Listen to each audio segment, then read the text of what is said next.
A seguir, Memória Viva, mais uma produção da TV Universitária. Memória Viva, apoio cultural, Sistema Fierne.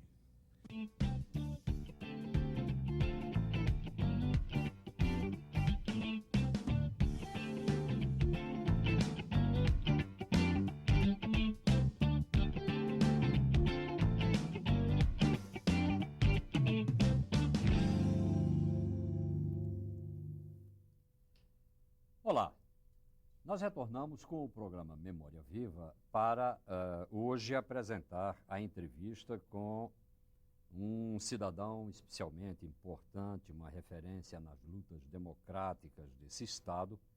Ele que é natural de Afonso Bezerra, antiga Carapebas, é um homem típico do Vale do Açu, tem 77 anos de grande vitalidade, grande disposição e grande ânimo para a luta ainda hoje.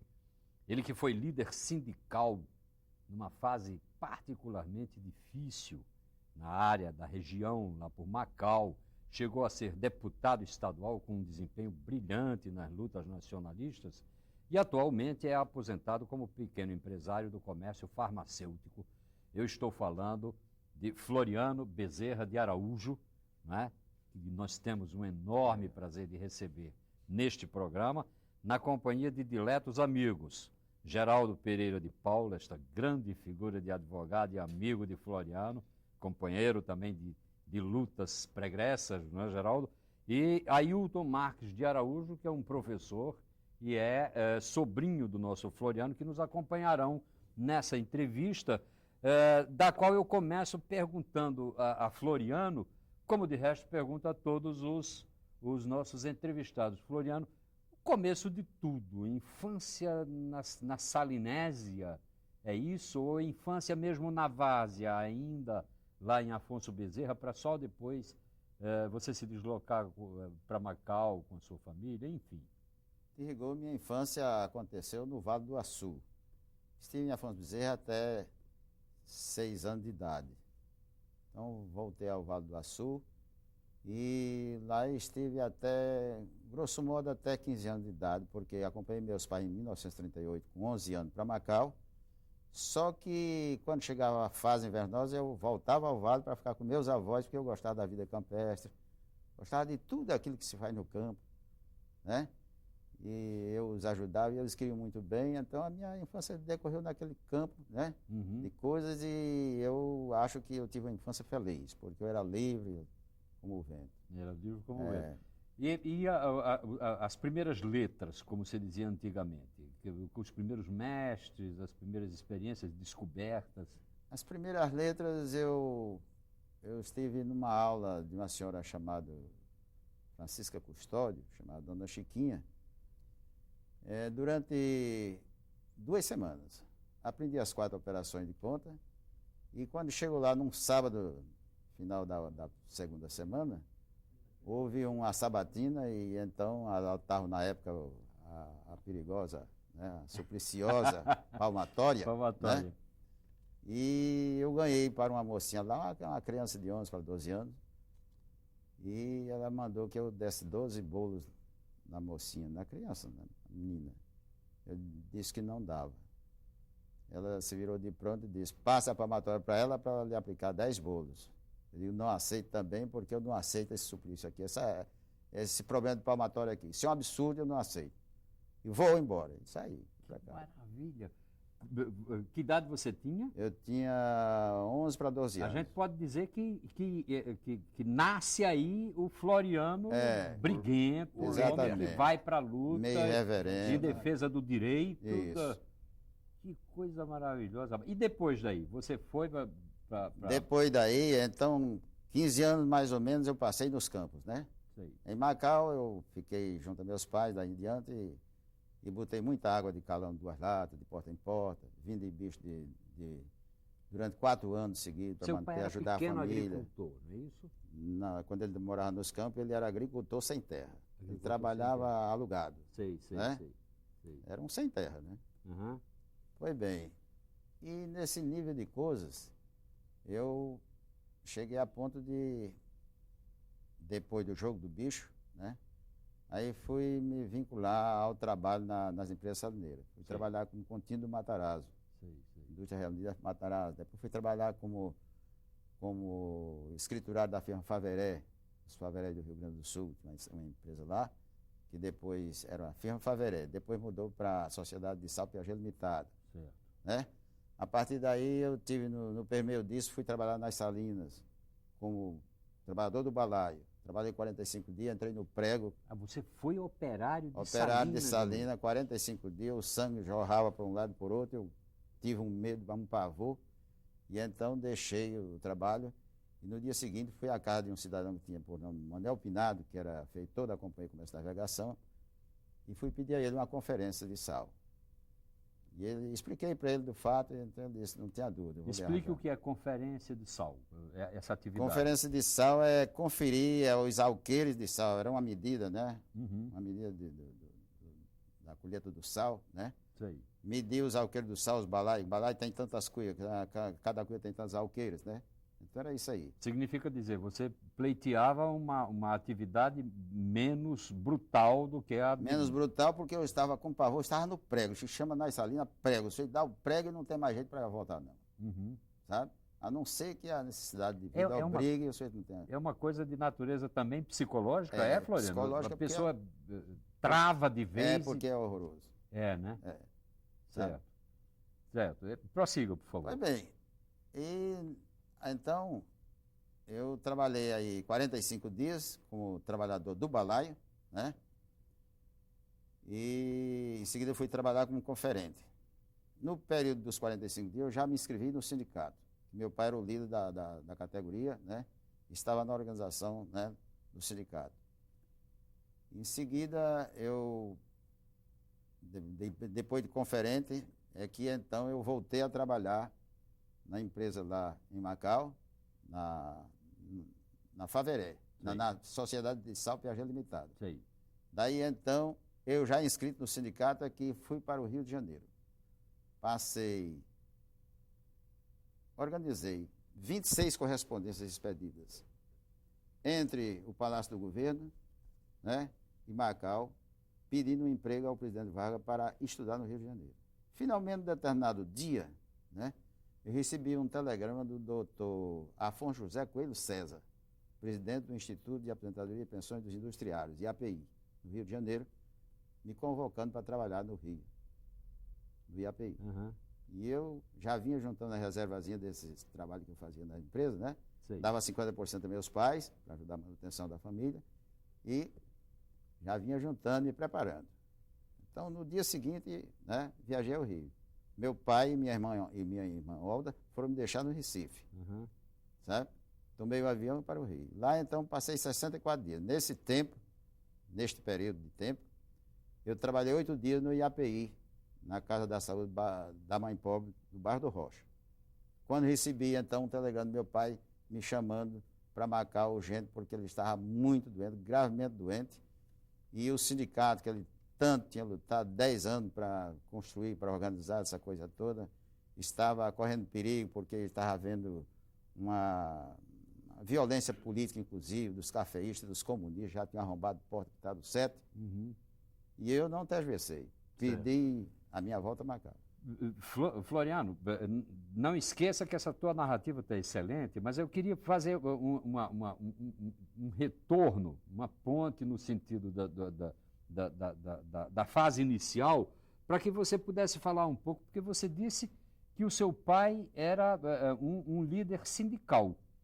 Exato. Significa dizer que está no sangue, essa coisa da luta, Exato. uma coisa...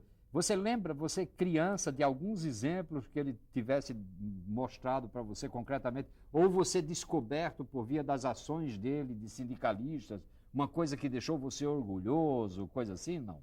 São tantos que talvez esse tempo aqui não desse para chegar lá, mas... Falar da borracha, né? Eu acho que foi a primeira grande importância dele. Pode lembrar. Eu acho que o Floriano também tem lembrado, mas uma das primeiras demonstrações da liderança de Venâncio Zacarias é quando ela regimentou um grupo, né, de cidadãos de Macau, desempregados na época, e na esperança de ganharem dinheiro fora do Estado, ele levou média de mais de 30 homens para o Amazonas para extrair seringa, né? E lá fazerem riqueza e voltarem com patrimônio, pelo menos para criarem as famílias, sustentarem as famílias, né? Então, a primeira grande demonstração antes do Sindicato Saneiro, eu acho que deixou todos nós fazendo parte da família de Venâncio, uma demonstração de grande coragem, né? Enfrentar, sair daqui do Rio Grande do Norte para as matas, né? Nessa época dos seringais, né? Com a febre amarela lá agraçando, matando todo mundo. Então, isso aí é uma demonstração realmente de muita garra, coragem, de fibra. Né? Mas eu insisto nesse ponto, da luta sindical. Retomando o fio da pergunta, então eu diria que esse fato que a Ailton acaba de narrar foi justamente consequente da perseguição que a Companhia de Comércio e Navegação fazia com Venâncio Zacarias de Araújo, meu pai, né, grande liderança sindical na região, e durante um espaço de... fazia 6 anos, marchando para 7 anos, ele chegaram a ponto de não permitir que ele pescasse nas Camboas de Macau, que a Companhia de Comércio dizia que tudo era dos seus limites e que ele não era possível, não tinha espaço para isso. Então, botava os seus capangas para ficar nas Camboas esperando que Venâncio botasse a cara para essa coisa. Então, ele chegou a um ponto de opressão que quando apareceu o Centro, serviço, né, do controle do trabalhador para o Amazonas, né, ele se apresentou na primeira hora e controlou turmas e foi à frente das quais, e por lá passou quase 2 anos para poder tornar o Rio Grande do Norte. Ô Floriano, seria interessante também, e eu peço permissão aos companheiros da nossa entrevista, que você relatasse um pouco, sobretudo para a audiência mais jovem desse programa, que é uma audiência muito significativa, essa questão do trabalhador colocado nesse cenário que aí está. Direito trabalhista nenhum, praticamente, não é? Nesse momento a coisa ainda... o próprio Getúlio, eu estou me referindo à época do teu pai.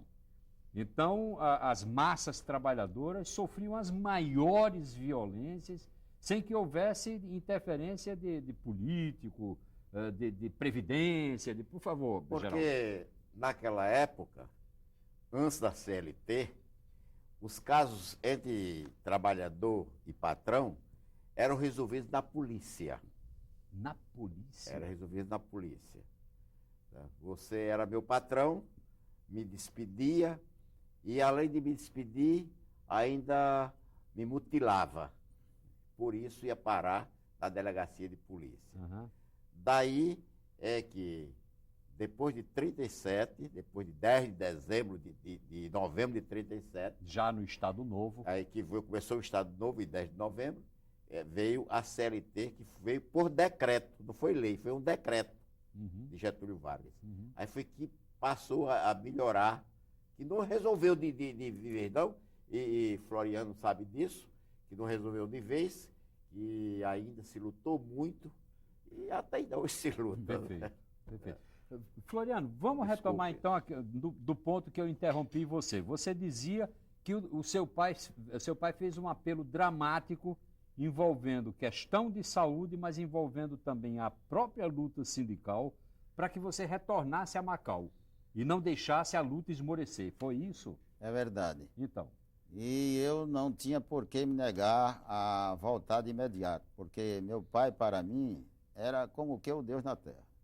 Primeira linha. E segundo, porque eu já me achava com uma certa vontade de participar daquela luta para ajudar os trabalhadores em Salinas da região. E assim voltei de imediato, e quando cheguei, meu nome já estava incluído na chapa que ia haver eleição 3 dias depois de decorrer as eleições, e eu fui eleito vice-presidente do Sindicato dos Trabalhadores na Indústria da Extração do Sal de Macau. Meu pai como presidente. Ah, é? Aí, passados 2 anos, eu fui eleito presidente e fui eleito mais 3 vezes, então foram 4 presidências e uma vice-presidência. 4 mandatos. Foram 10 anos seguidos de vida sindical. Trace, Floriano, o quanto possível, um perfil das lutas sindicais desse período. O que é que você lembra de mais significativo? Teu primeiro grande impacto no convívio com a experiência do sindicato? Meu primeiro grande impacto foi organizar e lutar para conseguir o primeiro contrato coletivo de trabalho da minha administração. Contrato coletivo. Uhum. Então foi a partir daí que havia uma dissensão muito grande entre os dois sindicatos, Trabalhadores de Salinas de Macau e Sindicato de Mossoró, né, com sede em Mossoró, com carta em todo o estado, menos o município de Macau. Capitaneado por Joel Paulista. Joel Paulista, Antônio Tenório, Antônio Lima Souza, Isso. né, Alfredo Avelino, Uhum. Francisco Guilherme e outras figuras, Uhum. né? Então, por via disso, eu achei que a gente tinha que abrir um diálogo para encontrar uma maneira de unificação das forças. Trabalhar E conjuntamente. foi aí que a gente, né, que eu chamei meu pai, expliquei a ele do fato e perguntei se ele queria, aceitava fazer esse trabalho, tá, essa coisa toda, se ele queria se propor a fazer esse trabalho, né,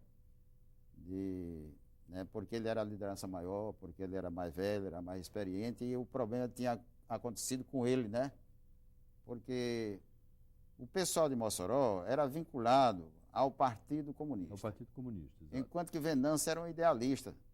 Nem era comunista, nem era socialista, era É um uma linha idealista. seguida ao pé da letra por você, né? Você nunca foi filiado a Partido Nunca fui, Comunista, nunca fui. não, né? Não, nunca fui. Certo. Pois bem, aí ele disse, pronto, vamos abrir o diálogo.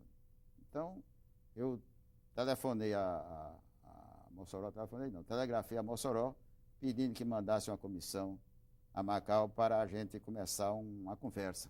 Tá? Então, foi a comissão a Macau, né? Foi Antônio Tenório, Alfredo Avelino e Joel E o Paulista. próprio Joel. E foi aí que a gente começou esse diálogo, essa conversa, e a partir daí a gente foi unificando as forças, e no primeiro contrato coletivo de trabalho a gente já começou, né, na minha administração, já começou quase unificados. Só que a unificação veio justamente já no penúltimo contrato, certo? A partir daí, todo o nosso trabalho à frente do sindicato foi ombro a ombro, irmanado com Mossoró e vice-versa. Uhum. O Floriano, as empresas salineiras, as grandes empresas salineiras que se instalavam em Macau, elas tinham o controle total da economia da cidade, não é verdade? Quer dizer, com a coisa, inclusive, obrigando a uma atividade sazonal mesmo, né? Que em períodos de verão, na colheita do sal, etc., mas no inverno as pessoas migravam para o campo para plantar e tal, não é assim? Isso. Trabalhadores Trabalhadores avulsos e eventuais, né? Uhum. Trabalhadores em Salinas. Uhum. Então tem o período da colheita, é um período sazonal, né? Certo, Aí então tem a época do inverno, durante o inverno se fala em colheita de sal, certo. né? Certo. E assim foi durante todo o tempo do trabalho artesanal das E salinas. como era que esses grandes magnatas, a Condessa Pereira Carneiro, esse povo todo, engoliam uma pessoa, assim, um líder como você, franzino, de compleição, uma pessoa de origem humilde, etc. Você batia de frente com essa gente mesmo? Batia de frente, não com o Conde Pereira Carneiro, porque não é bem já da minha época, sabe? Ah, tá. Mas com os seus representantes em Macau, né? Gerente, depois superintendente, essa coisa toda. Então o debate aí começou frontal, né? Com esse gerente, ou depois superintendente, né? E daí então no primeiro contrato, no segundo contrato, a gente já teve que tirar para começar as lutas em Macau, digamos, quanto ao nosso sindicato. Nós fazíamos a primeira Assembleia Geral, né? Para discutir o contrato, tirávamos a pauta, né? E então íamos para Mossoró fazer a discussão em Mossoró. Uhum. Em Mossoró a gente abria discussão e as mais das vezes, durante seis contratos coletivos, as mais das vezes a gente tinha que, em um determinado momento, passar para o Rio de Janeiro para discutir a pauta com o sindicato patronal em Mossoró, que era FSOL. Francisco Ferreira Souto Filho, né? E a representação do Ministério do Trabalho lá no Rio e o Instituto Brasileiro do Sal, também no Rio. Uhum. Então, e às vezes a presença da Confederação Nacional dos Trabalhadores da Indústria em apoio moral ao trabalho. Tá. Floriano. Deixa eu pedir, Geraldo, por favor, e Ailton, eu vou pedir um pequeno intervalo agora, intervalo que nós fazemos habitualmente, fim do qual nós retomaremos essa conversa com Floriano, os desdobramentos dessa luta sindical e a chegada de Floriano ao parlamento. Deve ter sido o primeiro líder salineiro a chegar no parlamento, se eu não estou enganado. Daqui a pouco nós retornamos.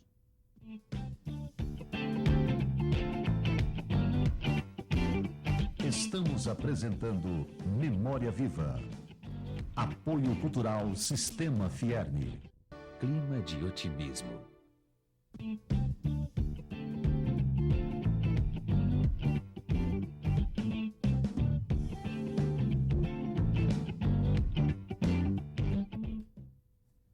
Bem, nós retornamos com o programa Memória Viva, hoje entrevistando o grande líder sindical, o ex-deputado Floriano Bezerra de Araújo, e eu passo de imediato a palavra para Geraldo Pereira de Paula, advogado, amigo de longos anos e de grandes lutas com o próprio Floriano, para dirigir-lhe uma pergunta. Geraldo.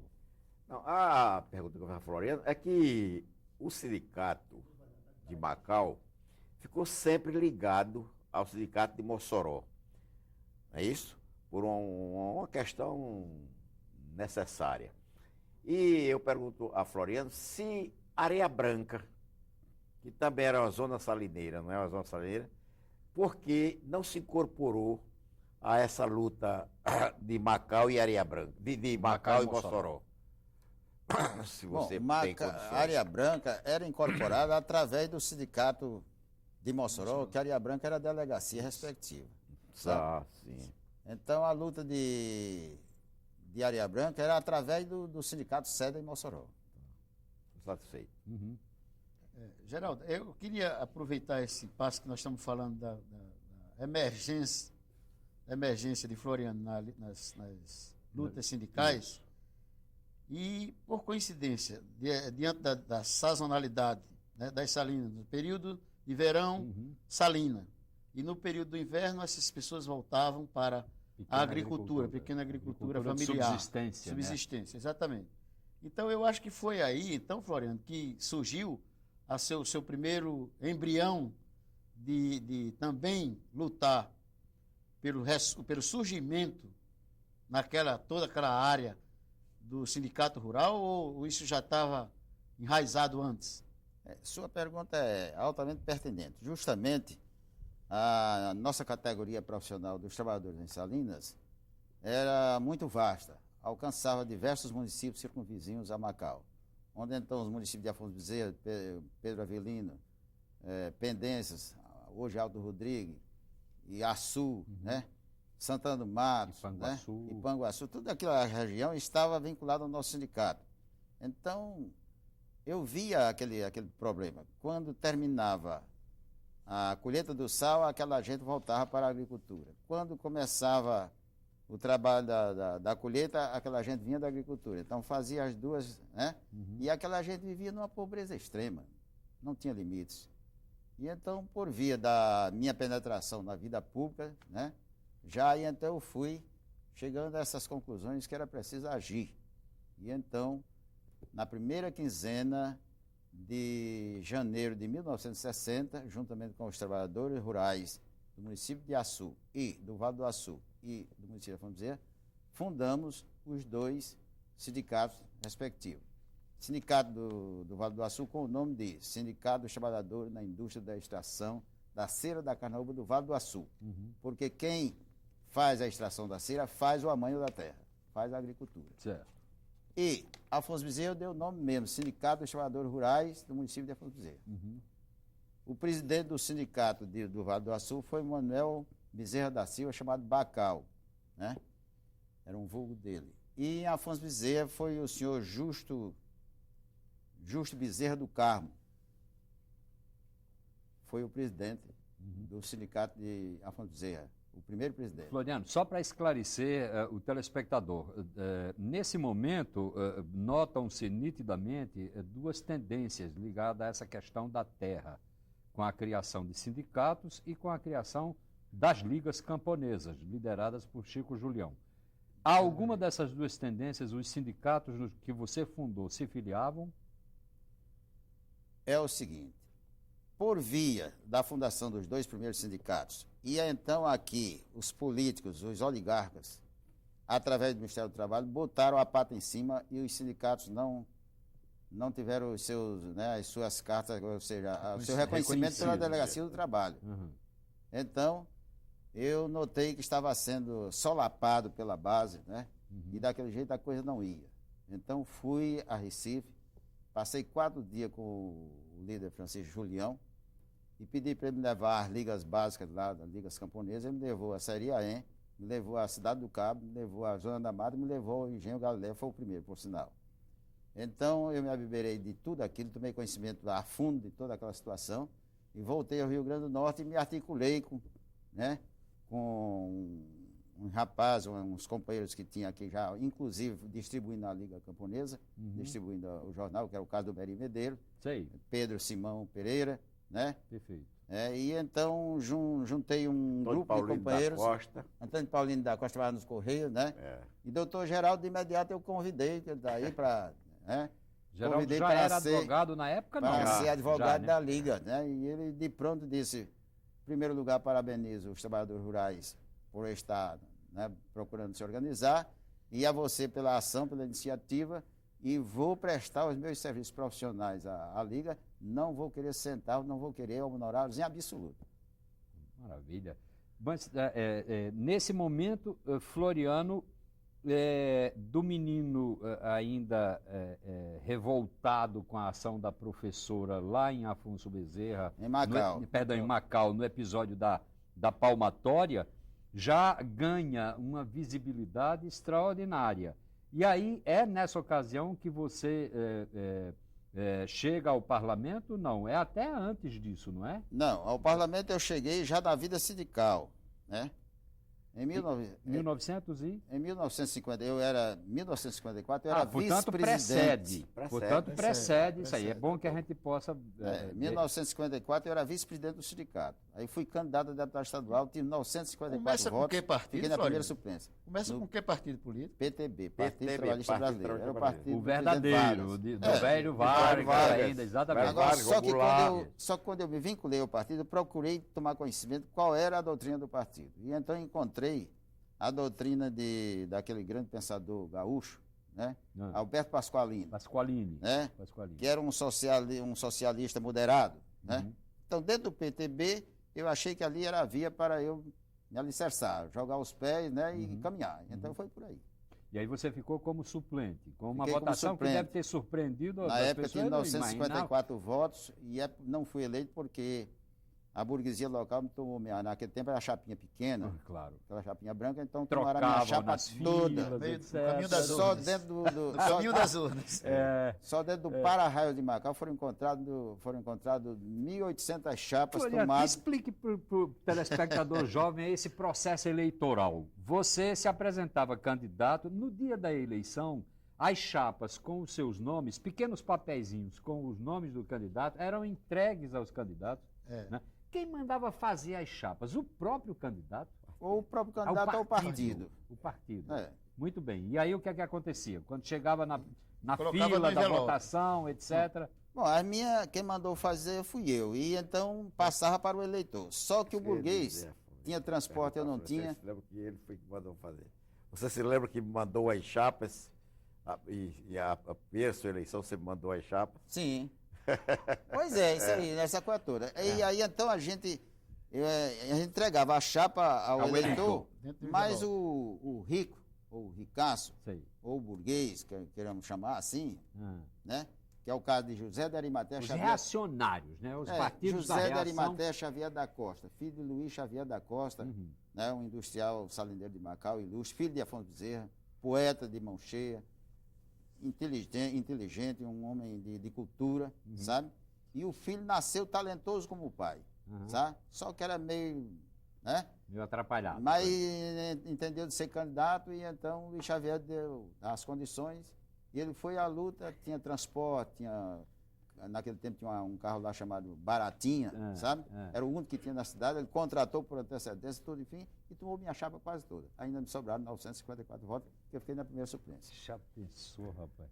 Mas você chegou a assumir Bom, nessa aí que suplência? tá, você Assumi, chegou a viu? assumir e vai ter uma atuação destacada. Assumi Fale a disso. suplência no... Você assumiu, assumiu no lugar de doutor Clóvis Coutinho da Mota, que foi o eleito, né? vice-governador de Aloysio. Depois, né? Na época ele foi o eleito deputado estadual. Então certo. eu assumi a suplência dele. E Isso Clóvis só aí- foi eleito a chapa de Aloysio em 62, em 50, Isso. Então. em 60. Perfeito. E Floriano foi eleito suplente em 54, se eu não me engano. Foi 54? Foi eleito em 54. Eleito em 54 e nos fins de 57 é que eu consegui a muito custo, Assumir. a duras penas assumir.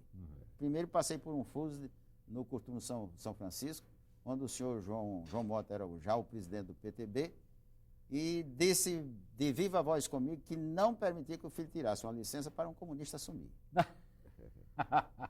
E eu então comecei a altercar, Maravilha. e lá vai, e houve uma alteração e tal, etc.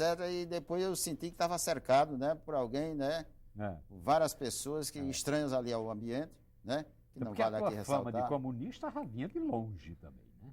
Infelizmente entrou nas lutas Não, sociais. porque... Claro. Não precisava ser do PCB para ser exatamente. comunista. Não precisava estar filiado. registrado de PCB, não. Mas aí você assume, então. Aí assumi, então. E o que é que você encontra no parlamento? Quer dizer, você que vem de uma luta sindical ferrenha, encontra no parlamento uma coisa mais palatável, digamos assim, aquela coisa de conversa, de negociação. Tinha muito disso e muito de decepção. Agora, era também uma oportunidade em que a gente podia soltar o pensamento em função da causa que a gente defendia. Tá? Por isso, eu me fiz na tribuna parlamentar, né?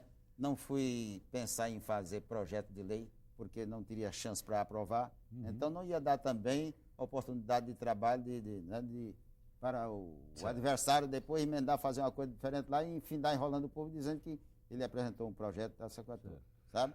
Então eu fiquei só na tribuna levantando os problemas sociais em geral. Naquele tempo tinha diversos institutos e eu, então, passava por toda aquela representação, né, junto ao processo de previdência, defendendo todas aquelas categorias profissionais. Quem tinha um problema no IAPI, quem tinha um problema no IAPM, quem tinha um problema no IAPTEC, quem tinha...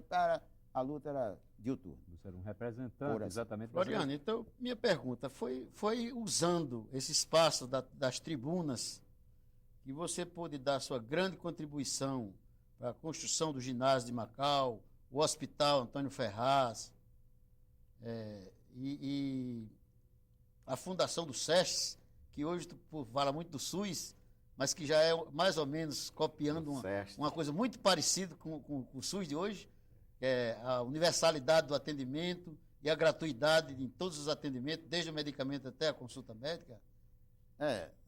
Era nesse espaço que você usava? A sua pergunta é muito pertinente e é bifurcada. Eu tenho que dar duas respostas a um só tempo. Né? Então a primeira... A primeira é quanto ao problema que você citou aí do ginásio. O ginásio é uma história longa, eu vou procurar fazer uma síntese, né, né? Então, eu estava no Rio de Janeiro, a chamado do presidente Afonso José Coelho César, trabalhando no IAPI, e de imediato, 1 ou 2 dias depois que cheguei lá, fui logo ao doutor Felipe Tiago Gomes, no 7º andar do IAPC, no Rio de Janeiro, na Esplanada do Castelo. E então coloquei o problema aqui, Macau não tinha ginásio, era uma cidade industrial, um polo de grande porte econômico, mas não tinha um ginásio. Então a sua juventude não tinha para onde apelar. E eu queria ver a possibilidade da CIREG, né? Que era a Campanha Nacional de Educandário Gratuito, né? Seneg, aliás, perdão. E então tracei o rumo bem claro para ele. Então ele disse: Floriano, eu não posso fundar o seu ginásio agora, porque eu já estou com 4 ginásios escalados para para a fundação. 2 no Paraná e 2 em Santa Catarina. Aí eu digo, doutor, e quando é que vai ter esse tempo? Quando chegará esse tempo? Ele disse, assim que terminar a fundação desses 4 ginásios, então nós fundaremos o seu ginásio em Macau. Então eu procurei acertar a coisa, finalmente perguntei, e como é que vai acontecer? Porque eu estou trabalhando aqui no Rio, vou trabalhar aqui, ainda não tinha entrado no trabalho. Vou trabalhar aqui no Rio, mas estou alerta para ir a Macau resolver esse problema. Ele disse, não, fique certo que a gente fica se entendendo e tal, muito bem. Só que eu fui chamado a Macau, voltei a Macau. Aí de imediato, antes de sair do Rio, fui lá. E disse para ele que estava sendo chamado, ia voltar a Macau, ia ficar em Macau. Ele disse, pode ir tranquilo, que quando terminar a fundação dos 4 ginásios, nós fundaremos o seu. Eu, doutor, e qual é a previsão de tempo? Ele olhou assim para o birô, bateu com o lápis que tinha na mão e disse, Floriano, seu ginásio será fundado entre março a junho de 1956. Isso era 1953. E assim aconteceu. No finzinho de maio, para a entrada de junho, eu recebi uma carta dele dizendo que estava pronto a fundar eu relacionasse 8 professores e localizasse um ambiente em que funcionasse como instalação do ginásio, e o ginásio seria fundado de pronto.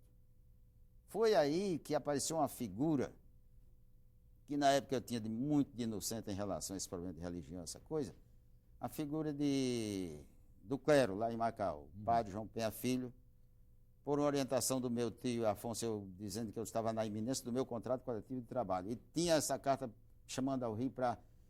Então ele disse, padre João Penha está aí, fazia uns 3 meses que tinha chegado por aí, pouco mais, pouco menos, e vai ao Rio tratar de um assunto de problema da arquidiocese, e ele podia, né, ajudar nisso. Eu digo, muito bem. Então, dá para você dizer para ele que, se fosse possível, dar um saltinho aqui, ou por outro, eu vou procurá-lo na casa paroquial? Dá. O padre chegou lá. De entrar, né? E então, foi aí que ele sentou-se, eu expliquei do fato, né? E pedi, padre, eu gostaria que o senhor fosse lá ao edifício do IAPC, 7º andar, doutor Felipe Tiago Gomes, e colocasse com ele que eu lhe chamei aqui, já relacionei os 8 professores, já relacionei onde é que vai funcionar o colégio, e então o senhor passa para ele, por favor, esses fatos, e ele então vai designar alguém ou virá para a gente fundar o colégio aqui. Preste bem atenção, né? Então, fiquei no aguardo. O homem foi, passou uma semana, né? Entre essa ida e essa vinda, e chegando aqui ao Rio Grande do Norte, juntou-se com o professor Manuel Leonardo Nogueira, de Mossoró, que, se eu não estou equivocado, na época era o presidente da campanha aqui no estado, né? Entendeu? E então ele chegou lá, onde ia ser a sede do ginásio, né? A instalação do ginásio, e chamou o monsenhor Joaquim Honório da Silveira para participar e fez uma ata improvisada sem nem me avisar, sem me convidar para ser presente. Bom, Floriano, eu engoli esse fato durante 30 anos, esse monstro. esse episódio, né? Engoli durante 30 anos. Deixa eu pedir a você, Floriano, eu vou ter que interrompê-lo, porque nós vamos fazer um novo intervalo, fim do qual você continuará a responder a pergunta que foi feita por Ailton. E, ao retornarmos, naturalmente, que já tendo considerado toda essa luta sindical de Floriano e a passagem dele pelo parlamento, a qual retornaremos também, nós chegaremos aos dias atuais para saber o que é que essa figura tão cheia de ânimo, tão disposta a comprar brigas, no bom sentido da palavra, que é Floriano Bezerra, está fazendo hoje em dia. Daqui a pouco nós retornamos.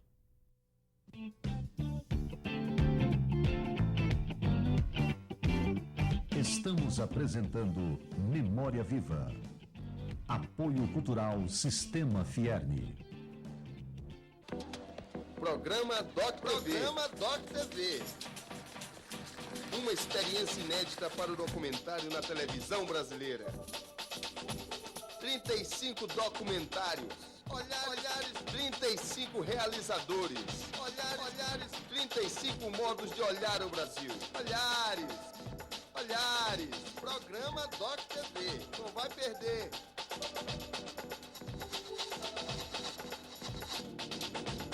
Todo domingo, às 23 horas. Não vai perder a partir do dia 28 de agosto.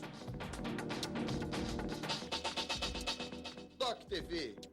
Olhares imaginando um Brasil. Apoio Banco do Nordeste.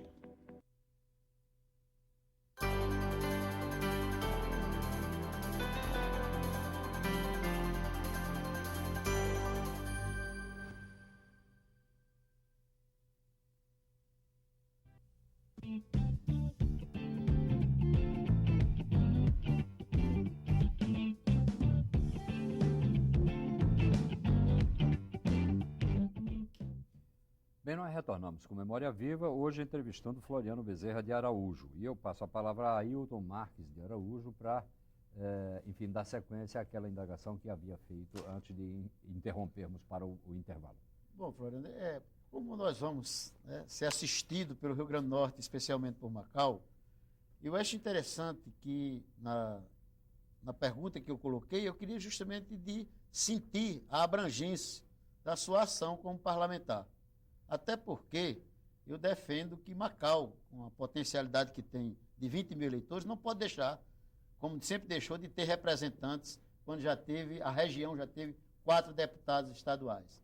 Então, eu me lembro também, eu queria que você fizesse um pequeno comentário, de que o Instituto Brasileiro do Sal também contribuiu na construção de mais 2 grandes edificações no município de Macau. A construção de uma escola de 2º grau, Instituto Brasileiro do Sal, que hoje é a Universidade Federal do Rio Grande do Norte. Grau. De 1º grau. Fundamental. Exatamente. Fundamental. Que hoje foi doada à Universidade Federal do Rio Grande pelo município, porque depois o Instituto Brasileiro do Sal deixou de existir, essa escola foi encampada pelo município e o município fez doação dessa escola sem nem funcionar para a Universidade Federal do Rio Grande do Norte, onde hoje funciona o campus de Macau.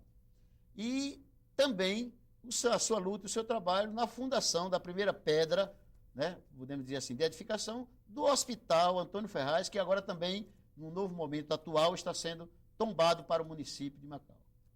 Pergunta muito boa e oportuna, porque essa parte da escola fundamental foi conquistada junto ao IBS, Instituto Brasileiro do Sal, e era uma escola de 11 salas de aula, e com características de primeiro mundo à época. E quanto à outra parte que a Ailton explicou aí, o fio do hospital, foi também uma conquista feita junto ao Instituto Brasileiro do Sal, através das nossas lutas contratuais de trabalho ano a ano no Rio de Janeiro. Então, num desses contratos, eu consegui, em nome dos trabalhadores da indústria da Extração do Sal de Macau, o Hospital Antônio Ferraz para Macau. Esse hospital seria construído com R$1, digamos hoje, um cruzeiro na época, por tonelada de sal exportado nos aterros.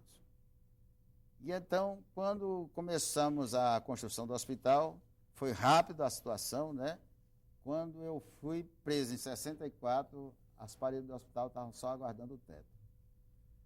O hospital teria 18 leitos, Foi aí que, quando eu cheguei em Macau, das prisões, achei aquilo um absurdo. Não tinham dado mais uma colher de chá para o hospital. Então, a muito custo, trabalhando nos bastidores, eu consegui que 2 médicos fossem a Manuel Casado da Silva, no Alagamar, e expusessem que aquele hospital tinha que ser concluído. E logo, porque a região toda estava dependendo daquele apoio de saúde, e tal, etc. Finalmente, esses 2 senhores foram lá, falaram com o seu Manuel Casado, e ele disse que ia se comunicar com o Rio, e num espaço de 15 dias chegou a ordem para tocar as obras. E as obras foram para a frente, e de última hora precisavam de retoque lá, ele chamou então o padre belga, que havia chegado em Macau naquele dia, Alfonso, que hoje é advogado, é médico, e educador em Macau, e construtor civil de primeira mão, E então, de imediato, ele ultimou as obras do hospital, o Casado abriu as portas para fazer mesmo usar, Ele, então, concluiu as obras de imediato, por assim dizer, e me telefonou, os telefones ainda haviam chegado de Macau naqueles dias, por assim dizer, dizendo que era a primeira pessoa que estava sendo convidada para participar da inauguração do hospital, porque tinha tomado conhecimento da história daquele hospital, e eu era o homem-chave, né? No reconhecimento. E eu então fui e participei, eu e minha mulher, né? Francisca da Fonseca Ribeiro de Araújo, né? Da inauguração do Hospital Antônio Ferraz. 18 leitos, que ainda hoje presta relevante serviço à comunidade macauense e comunidades afins da região. Da região. Floriano, você falou aí, ao fazer esse comentário, a respeito de prisões que você sofreu, né? E essas prisões decorreram, obviamente, dessa sua atitude destemida desde a infância, praticamente, e que no parlamento, era bom que voltássemos um pouco a isso, no parlamento teve uma significação e teve uma força, uma expressão verdadeiramente extraordinária, com a tua defesa do petróleo brasileiro.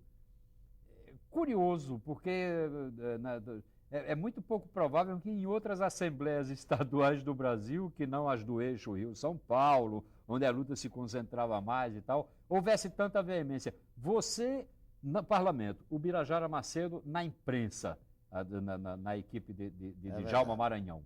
Fale um pouco sobre isso. Ô, Floriano, nesse episódio do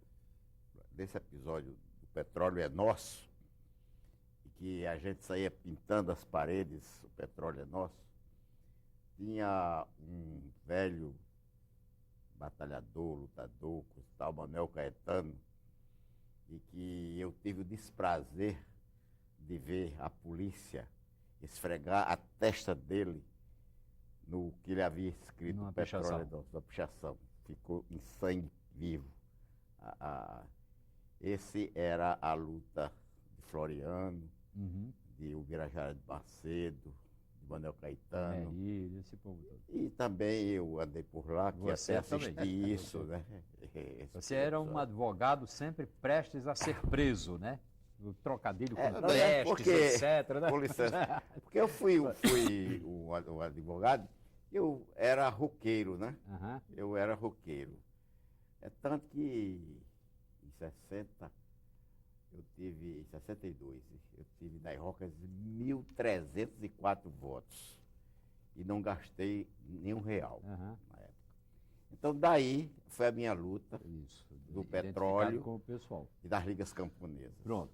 Então, Floriano, explica essa história da passagem do parlamento. Essa passagem do petróleo, a minha ação, a minha presença nessa luta começou quando eu li em Macau um documento técnico-científico da ESSO, na Biblioteca Pública, em que traçava o rumo do nosso petróleo aqui, que começava como que lá da Patagônia, na Argentina, todo aquele planalto que vinha lá para cá, um grande maciço, e que ia sair aqui na nossa costa atlântica.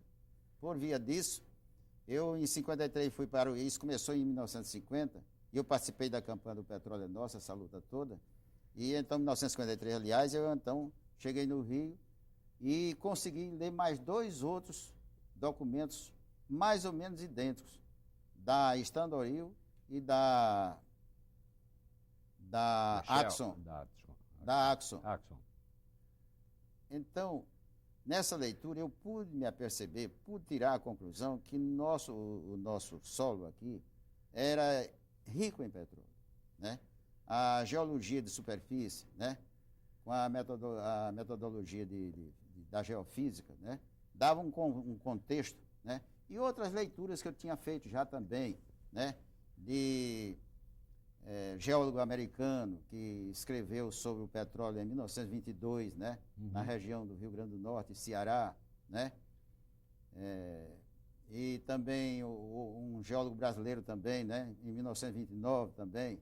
A campanha profunda, acirrada, que o doutor Vantan Rosado Maia já fazia também, defendendo que Mossoró tinha petróleo, né? E que usou todo esse trabalho também para focar esse processo.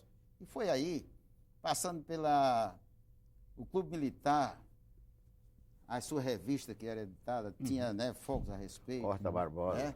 Né? Horta Barbosa, era Nito Estilato Lial, era o Arthur Generais Canaúba, nacionalistas. Generais nacionalistas, né? Tudo isso. E eu cheguei à conclusão que aqui tinha petróleo e muito. Foi aí que a luta foi travada até a campanha Petróleo é Nosso, despejou em cima da criação da Petrobras, e depois da criação da Petrobras, para que a Petrobras viesse ao Rio Grande do Norte pesquisar, né? Perfurar poços, essa coisa toda, né? Prospectar e tudo isso. Então, foi aí que em 1956 já a Petrobras vinha a Macau e abriu um poço entre Macau e Barreiras, num lugar lá numa região chamada Soledade. E esse poço jorrou petróleo uma certa madrugada, né? E então havia um engenheiro americano na chefia da produção da Petrobras que não permitia que aparecesse petróleo. Mr. Link. Mr. Link, por bem. Esse Walter Link, né? Então esse corre-corre, na época estava o batalhão de engenharia em Macau, o BEC, né? Tinha à frente o tenente Maron, um paulista, né? E lá os homens da Petrobras pediram a ajuda do BEC. E o BEC passou 3 dias em ação, ombro a ombro com essa gente, para tapar esse poço, né? Aterrar esse Conseguindo poço. cimento de toda a região, desde Mossoró. Esconder os motivos, qual é do crime, os indícios. Aterraram o poço, né, tudo, enfim, lacraram com uma envergadura de cimento armado que ainda hoje está lá e não consta dos documentos da Petrobras. Ô, Floriano, inclusive o Jornal Nacionalista, que você criou em Macau, tinha o slogan da Jornal Nacionalista. Pois é. O petróleo é nosso. Foi em 1956 isso, né? Então a luta eu continuei. Eu continuei a luta no que me dizia respeito. Vantã e Mossoró, né? E então a luta continuou. Em 1959, eu já deputado à Assembleia Legislativa, né? Já na frente da luta mesmo, consegui fazer um levantamento de várias prefeituras, inclusive a assinatura do prefeito de Mossoró, da prefeitura de Macau, né, de Natal, etc., né, e mandei um catatal para o presidente Kubitschek. Esse documento foi para lá, e então, em seguida, eu recebi, em fevereiro de 1959, um documento assinado pelo general Nelson de Mello, 2ª Divisão, chefe do gabinete militar da presidência, dizendo que Macau, que o Rio Grande do Norte não tinha petróleo. Porque o petróleo era vestígio de petróleo economicamente inexplorável. É absurdo, rapaz. Eu achei um absurdo. Foi daí que então que eu tomei mesmo quase ódio nessa luta. E fui até quando começou a jorrar petróleo pelos coteiros no Rio Grande do Norte, até 1984. Dentro do período da minha cassação, 18 anos, eu trabalhava nos bastidores. Correspondência, articulação pessoal, tal e tal. Beleza. Floriano, deixa eu fazer uma pergunta para você. Quer dizer, como eu me entusiasmei pelo petróleo, porque o petróleo foi Monteiro Lobato. Exatamente. Né? Que tomou uma iniciativa individual de explorar. Petróleo. É verdade. Exatamente. Eu era pequeno, da Fonseca, essas Floriano, figuras. eu quero fazer uma pergunta para você, que é assim, o telespectador já percebeu que, embora você tenha tido todo esse envolvimento com a luta sindical e, por via de consequência, ele tenha sobrado pouco tempo para você se ilustrar nas academias, nas escolas superiores, etc., você é uma pessoa muito fluente e você, mais do que isso, usa um vocabulário de quem lê, e lê muito. O que é que você lê? Você lê poesia, você lê memória, você lê romance? Fale desse aspecto, Floriano. Acho que ninguém nunca perguntou isso para você. É um momento bom para a memória. Eu diria que eu sou eclético nessa particular. Eu leio tudo, né? Né? Desde o pedaço de jornal, quando eu vou ao banheiro e saio por aí. Então eu comecei a ler quando aprendi a assinar meu nome. Aí então fui, né, começando a ler, né? Então a rigor com 20 anos em média, certo? Quando eu comecei as minhas leituras. Então essas leituras eu consegui fazê-las em primeira linha na Biblioteca Pública Municipal Rui Barbosa, em Macau. Né? Li obras de diversos autores, li as obras de Rui Barbosa todas, li as obras de Humberto de Campos todas, li obras de José de Alencar, li obras de Machado de Assis, não todas. Né? Essa de Queiroz? E foi por aí. Né? Essa de Queiroz não. Li aquele alemão... Stefan Zweig. Né? Stefan Zweig, excelente exatamente. Leitura, dá vontade de comer as páginas. E sai por aí. Mas, Floriano, nós já estamos terminando. Eu gostaria que você fizesse algumas considerações sobre aqueles negros dias que nós passamos juntos, você e eu. Os Cáceres. dos cárceres da ditadura militar. Se você puder fazer sinteticamente. Realmente foi um momento tenebroso da vida da gente, como de todos os brasileiros que passaram por aquele fuso, né? E nós estivemos no 16RI presos numa cela coletiva lá, com várias figuras, né? O Geraldo Pereira de Paulo, o Birajara Macedo, Djalma Maranhão, Carlos Lima, Moacir de Góes. Moacir de Góes estava numa cela à parte. Era Ginani, acadêmico de medicina, Francisco Ginani, Geniberto Campos também. Isso. Né? Esse José Mar Azevedo era acadêmico de engenharia, de engenharia. Essas figuras todas, então foram momentos. Ali já era, como se diz, uma coisa, até uma valsa. O horror e o horroroso foram nos primeiros dias, né? No 16RI, onde eu fui torturado terrivelmente, no primeiro dia que lá cheguei, 15 de abril de 1964, né?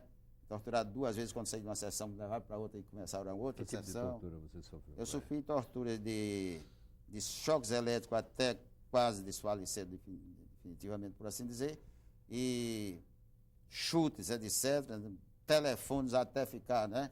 Mas eu já tinha uma certa tática, alguma leitura que era preciso abrir a boca no momento quando levantava as mãos o torturador, o capitão N. Lacerda, né? Eu então fazia aquele passalto, então não chegou a furar meus tímpanos, foram terríveis. E a partir daí ele mandou me levar numa escolta lá para a 2ª companhia e lá me botaram numa banheira seca, chamada banheira seca. Era um quadrado assim, com uma espécie de um caixão, né? Uma certa altura em que me amarraram de pés e mãos pelas costas, né? Com corda de agave nova, né? E botaram aquela muquequinha ali. Então as bordas do caixão, na banheira, como eles chamavam, ficavam aqui nas carótidas e na veia aorta. E até quando faltava tudo. Quando eu estava quase morto, eles tiravam de novo, recomeçavam. Isso aí foi até quando eu fiquei só vivo. Foi aí que chegou o padre Heller Monteiro, né? Heller Monteiro, não é isso? Lestre, né? É um nome francês, né? Exatamente. Foi bem. Aí ele chegou perguntando o que estava acontecendo, se estava tudo bem. Eu digo, não está tudo bem. Eu acabo de ser torturado assim. Depois que eu passei todos os detalhes, ele disse, eu estou aqui porque o senhor quer se confessar? Eu digo, então o senhor acha que eu ainda quer me confessar? Se a grande confissão é essa, que eu estou sendo torturado aqui até a morte? Floriano, desculpe, mas eu vou ter que interrompê-lo, porque o programa realmente chegou ao final. Agora, queria que os telespectadores raciocinassem comigo. Um homem de compleição franzina como este, um homem saído do vale, mas do vale mais pobre, da região mais pobre do Vale do Açu, município de Afonso Bezerra, e que chega a esse ponto da existência, pela força pessoal, pelo ânimo, pelo entusiasmo, pela garra, merece todas as nossas homenagens. E a TV Universitária, Floriano, lhe agradece muito ter participado desse programa. Agradece também a Geraldo, o advogado Geraldo Pereira de Paulo, e ao professor Ailton Marques de Araújo, prometendo retornar na próxima semana.